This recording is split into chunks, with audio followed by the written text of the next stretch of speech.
Hey class, welcome to lesson number 35. I'm glad that you guys have been with me for 34 lessons, so we have a couple more to finish up and then we can understand micro and macroeconomics, and then hopefully you guys will do well on your tests. So as usual, it's tradition that we do start off with our homework question, right? To my right is the graph that I asked you guys to draw. We said that if my government spending goes up, what are the consequences, and show me it graphically.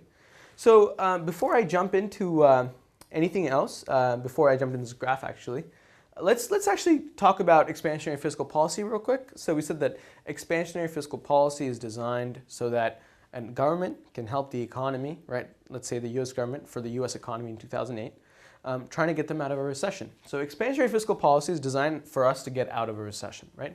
And there are two ways of doing it, right? I said either the G can go up, the government spending can go up, right? The government can give money to the banks, in this case in 2008, right? Or they can build more buildings, they can fund for schools, whatever. They're spending money on goods and services domestically.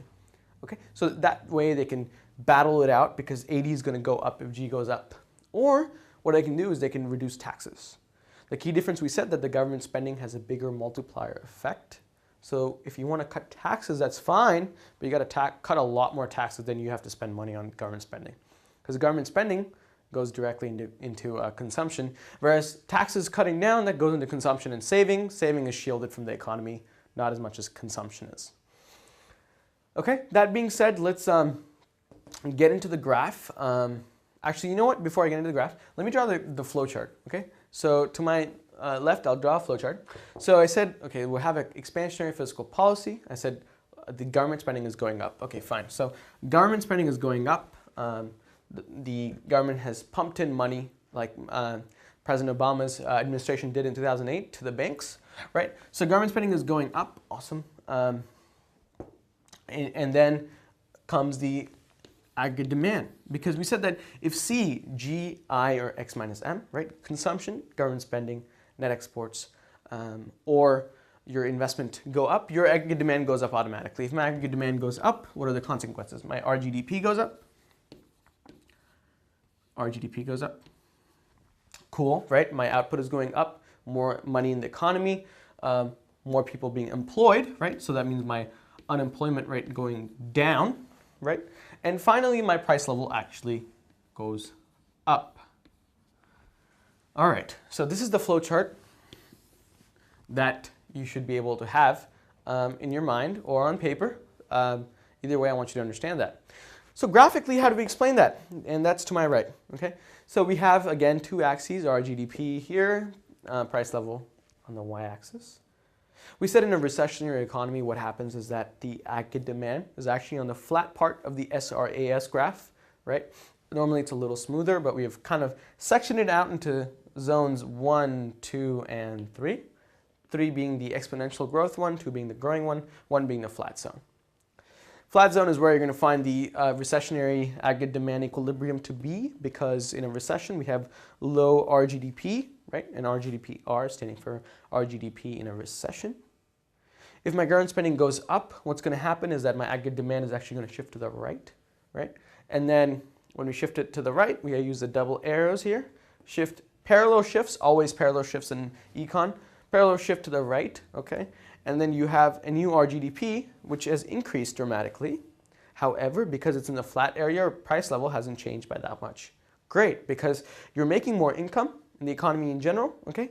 And your prices haven't changed so much. So you actually make more, and relatively speaking, your purchasing power has increased. So a good case scenario overall. However, if you're in this area of the SRAS and your 80 is shifting to the right, you need to watch out, because price levels will increase exponentially in this area. Anyways, the point is that in an expansionary fiscal policy, it's designed when you're in a recession, the government spends money or cuts taxes to make sure that the 80 goes to the right, because they want to expand the economy as an expansionary policy.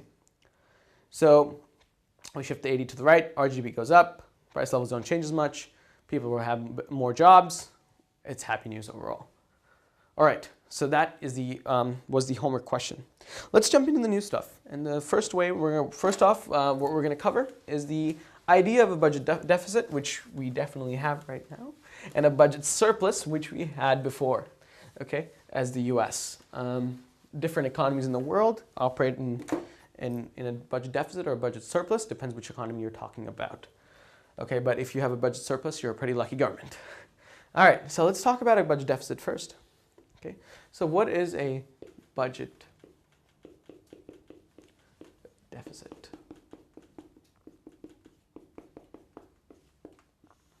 Okay, budget deficit. Budget deficits exist if spending for the government, okay, is greater than or exceeds, okay, exceeds the revenue made by the government. Okay, budget deficits exceed, and this is typically within a year of time. Normally, let's say 1 year. Okay, normally within a year.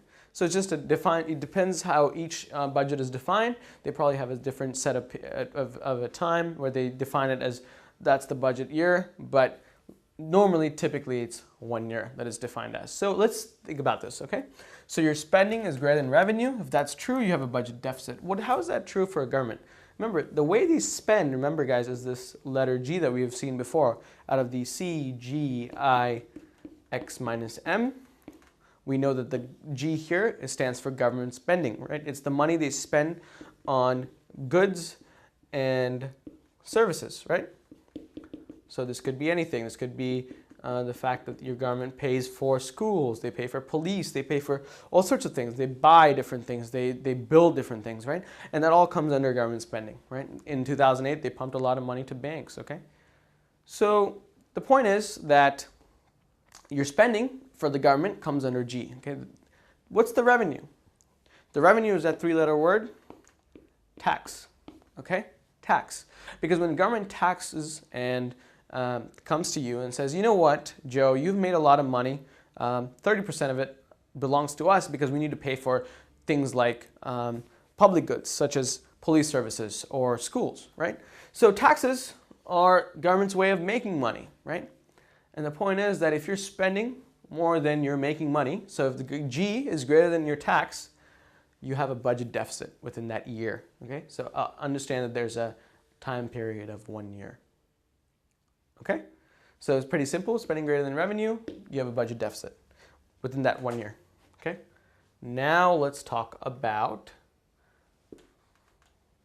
the opposite scenario. Okay, what if my revenue is greater than my spending? Okay, what if my revenue is greater than my spending? So the amount that they're being taxed, right? The government is making more money in taxes than they're actually spending. That is called a budget surplus. Okay? And again, this is normally, it's within 1 year. Okay? Okay, it's normally within 1 year. So the amount of money they're taxing, they're making in more money, government is making a lot of money, and they're not spending as much. And so the revenue is greater than their spending, and they have a budget surplus, and this, again, typically within 1 year. Okay, so we've defined budget surplus and budget deficit. Hopefully that should be pretty straightforward in your head. Okay, the third term we're going to talk about is national debt. National debt.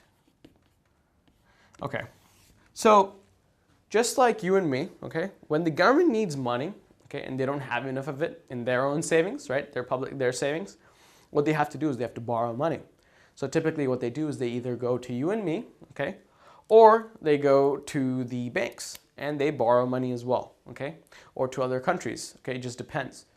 So the government goes out and says, you know what, we need money because we need to spend X amount, okay, this year, and we don't have enough, and so we need to borrow, okay. The national debt is a figure that has the accumulated amount of borrowed funds by the government. Borrowed funds. And I'm sure if you live in the U.S. or you've lived anywhere else in the world, you know that right now the United States has a huge national debt, right? We have a huge national debt. And that basically, that figure says it's the accumulated amount of borrowed funds. It's the amount of money that the United States has borrowed over the past years, right? National debt, if you go up to any, if you Google this for any country, you can see the national debt, right? And it's a pretty interesting figure to see, just to check it out and know how your country is doing, okay? So the idea is that when you typically look at a budget surplus, budget deficit, and a national debt, you kind of understand how your government is doing and how the health of your economy is, okay? Typically speaking, a lot of developed countries have a deficit, okay? They have a budget deficit, okay? They have a lot of deficit spending, okay? It just depends on which economy, again, you're talking about, okay? So these are just 3 terms that I want to talk about, just so that in general you understand how governments work and how their spending works, okay? But let's talk about a little bit more about what we talked about in the last class, which was an expansionary policy. Okay, so right here on my right side, you see the fact that we graphed it. We said expansionary policy, how does it work graphically? You said that if government spends more, right, all of a sudden your GDP becomes better and we get out of recession. So how exactly does a government make to have that money, right? Because they're spending this money, right? The government gave billions, right, to the banks, right? How did they make that money? How did the government get money? So I'm sure a lot of you are thinking this because how do you make money, right? That's something that I always want to see. I mean, if it grows out of plants, it's fantastic, right? Unfortunately, it doesn't, okay? Unfortunately, it doesn't. Now, let's say the government, you know what, you said you're thinking, I don't have a tree, but the government has a factory. They have the treasury, right? And they get to print money. And why can't the government just print money and just give it to me, okay? Yeah, there's a problem with that, okay? So let's talk about funding expansionary policy, okay? Funding expansionary policy. I'll just flip here so that you can see the board a little better. Okay, funding expansionary policy. So the first brilliant idea that people get is just make money. What's the big deal? Just print more. It's not a big deal, right? Just make money, print, okay? And before World War II happened, okay, a country called Germany did the exact same thing. They had a big problem. They had an economy that was not doing so well. In fact, a lot of people did not have food to eat. So what did they do? They said, let's print more money. You know what? It'll be great. And they did. They printed a lot of money. But the problem is that if you print a lot of money, okay, money tends to lose its value, okay? Money will lose its value, okay? So if you have a lot of anything, right? Let's talk about a simple supply demand, okay? Supply demand, all right? And this is, let's say, the value of something, okay? And the quantity, okay? And all of a sudden, we get this bright idea. We're in an economy, bad economy, in a recession. And we said, let's make way more money, right? Let's increase the supply. What generally happens is that the value definitely sinks, right? If you have more of something, the value goes down, okay? Water, right, compared to diamonds, right? There's a difference, okay? Now, there's another, water and diamonds is sort of a flawed example because actually there are a lot of diamonds, but this company called De Beers gets to have a monopoly over it, and that's why diamonds are so expensive, and that's why you guys pay so much money for diamonds. But that's a totally different topic. But the point is, if you have a lot of something, right? If you have a lot of something, typically speaking, it's not as expensive, okay? It's not as valuable. Same thing goes to money. If you have a lot of money, value generally shrinks, okay? And that's the problem with creating money.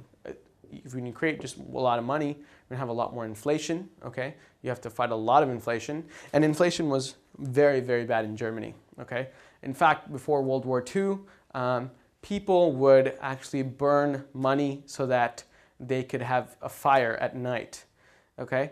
And they would actually carry money to the baker in a truck, and in a cart, excuse me, for a loaf of bread. And actually, by the time they got there and actually went up, it would actually be doubled. So there's a lot of problems with making money, okay? And there are a lot of examples in history that I've seen this, Germany being one. Okay, so 1 is make money, not a great idea, has a lot of problems. What about 2? Now, obviously, okay, that being said, okay, I've talked a lot about the bad part about making money. That being said, the government does increase the money supply, but they do it in a different way, okay? And we'll talk about that a little more. But it definitely is possible. And the government slightly increases every year the increase in the money supply, okay? So it just depends on what they want to do. They definitely do make money, okay? But you have to really watch out how much of it you're making, because it makes inflation a very big threat to the economy. All right, so the second one is borrow, which is what almost all governments, how they fund their money, okay? They borrow. And where do they borrow from? They either borrow from the banks, okay, that have your money and their money as well, and then they borrow from you and me, okay, the public. And how do they do it? They do it in the form of bonds, okay? Bonds, and this is the word that we're going to see a little bit later in detail, but they basically use bonds and they borrow money. Okay, so this is all good, but this has a consequence. When you borrow money, and I'm gonna go ahead and erase this. Okay, when you borrow money, it's not as simple as saying, hey, you know what? We've just borrowed money. Things are going to be much better. There are always consequences to whatever decision you take, okay? So we said before that, hey, if the government spends more, normally speaking, if we're in a recession, we come out of it because the output goes up, AD goes up, output goes up, and things are fine from there. But here's the problem, okay? The problem is that when the government borrows, when G borrows, okay? Or I'll just say government. Let me have government, okay? So when the government borrows, okay, what they tend to do, okay, what they do is they decrease the money supply, okay, by decreasing the amount of loanable funds, okay, so they decrease the loanable funds, okay, because we put in the money, right, you and I save some money and we put it in the bank account, okay, and the bank, eventually what they do is they take that money and they loan it out to all sorts of people, right? Now, if the government says, you know what, to all these banks, we are doing bad, we need to spend more money. Spending money by the government is great because AD goes up, your output goes up, and things are better overall. What tends to happen is the banks will give a huge chunk of cash to the government. And what that does is it reduces the supply of total loanable funds. Now, what happens when you decrease the amount of loanable funds is that you have less of loanable funds, and we have less of something, the value goes up. Remember that, right? Value goes up. And how does that translate to us? Well, the interest rates actually go up, okay? The interest rates go up.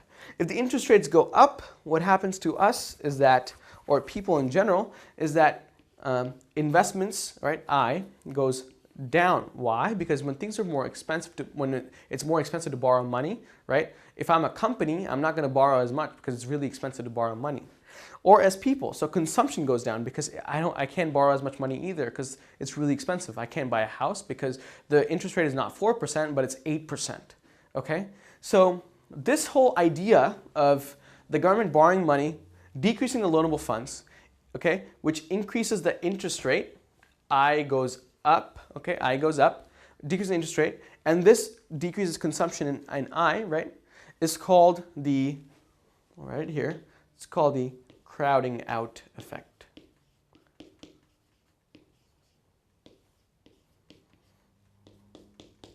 The crowding out effect. In essence, this is it, when the government borrows money, they're crowding out you, the consumer, right, the public, as well as the firms, okay? They're crowding out the consumer, the citizens, right, as well as the firms. And this is the crowding out effect. So again, when the government borrows, they decrease the loanable funds that are available in the market. That way loanable funds become more valuable. That translates to higher interest rates. Higher interest rates translate to lower consumption because you and I can't borrow as much anymore, and at the same time, firms can't borrow as much anymore because it's more expensive to borrow money and investments go down. And this is called as the crowding out effect, okay? Know that. So, because it might show up on a test and it oftentimes does. So it's good to know that, okay? So we've talked a little bit about expansionary policy.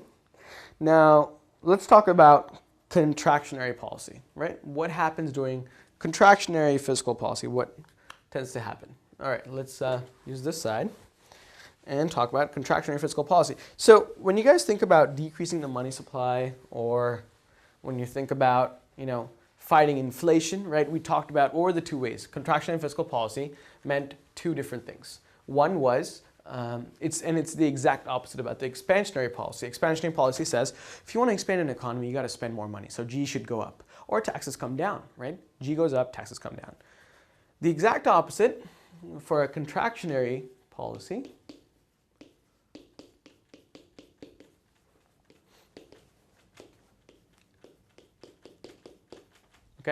is when G goes down, right, or taxes go up.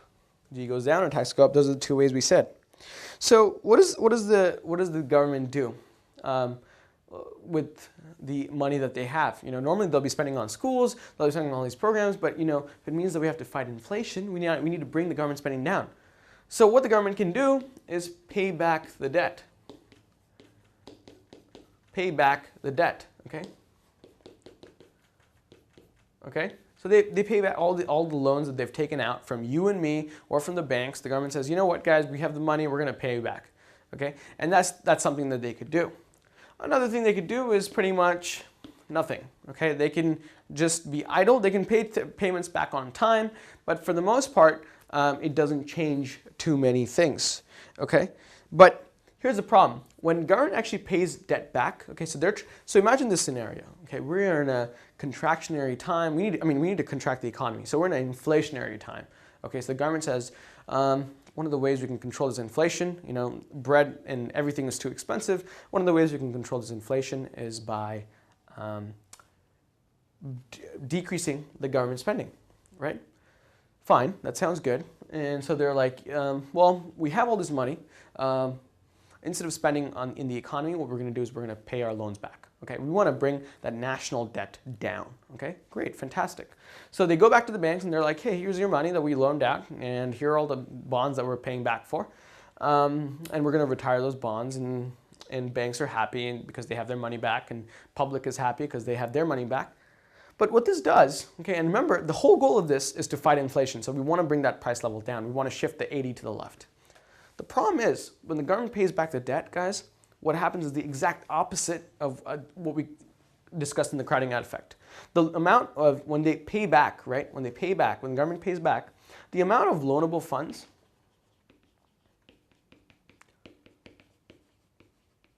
actually goes up, okay?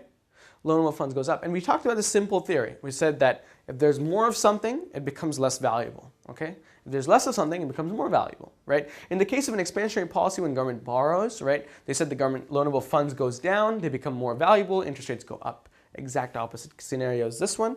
So the interest rates actually come down.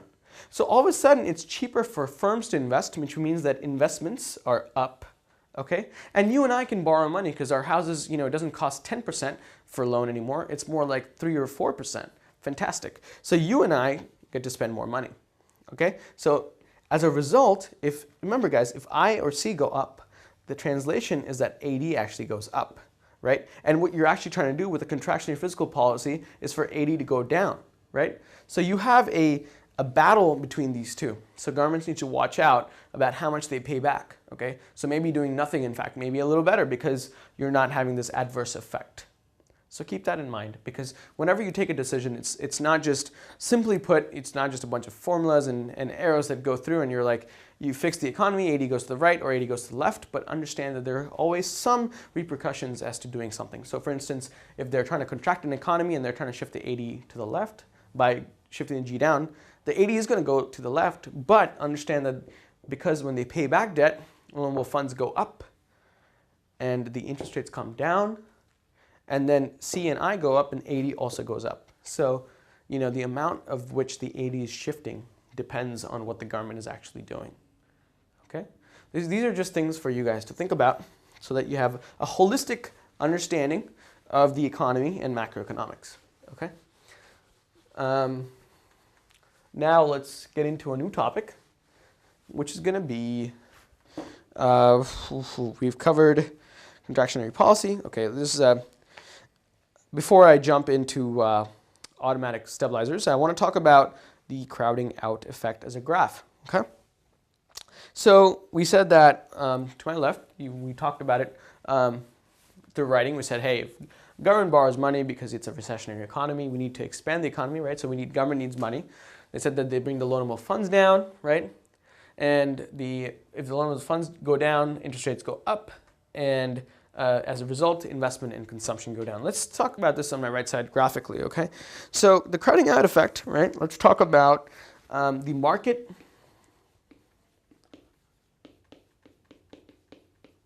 for loanable funds, okay? We've talked about this a little bit before, okay? And the way it looks is like this. We have on the x-axis, we have the amount of loanable funds, right? On the y-axis, we have the interest rate. I stands for interest rate, and we have the supply, and then we have a demand, just like normal, right? So the demand for loanable funds is actually the investment demanded, okay? Investment demanded, okay? And the supply is the supply of loanable funds. Supply of loanable funds, okay? So remember, in a market for loanable funds, the demand is the investment demanded, okay? And supply is the supply of loanable funds. The medium is the interest rate at which the economy is operating at. And here is the amount Q of loanable funds, right? How many dollars are being loaned out, okay? Now, we said that in a crowding out effect, if the government borrows money, what they do is that they shift the supply to the left because they take that money and they put it in the economy. Okay, so they take it from this market and put it in the economy. What's that going to do? Is it's going to look like this. We're going to shift the supply, S1, that has to be a parallel shift again, and we use the two arrows and we say, hey, you know what? The supply of the market has shrunk because the government has taken this money and they've put it in the economy because they need the economy to get up to speed and they wanted to push our GDP, and if they want to push our GDP, excuse me, they had to push the AD, right? And all of that comes from government spending. And how do you fund that? By borrowing, right? And they've borrowed from this market for loanable funds. And so they've shifted the supply to the left. And what has happened to that? Well, we've seen that the amount being loaned, the new equilibrium, is less than before. Q1, right, is less than before. And at the same time, right, the interest rates have jumped from I to I1, okay? So graphically speaking, we can see that the market for loanable funds, two important things. What's the y-axis? Interest rates. X-axis, loanable funds. What's the demand? The investment demanded. What's the supply? The supply for loanable funds. Pretty straightforward.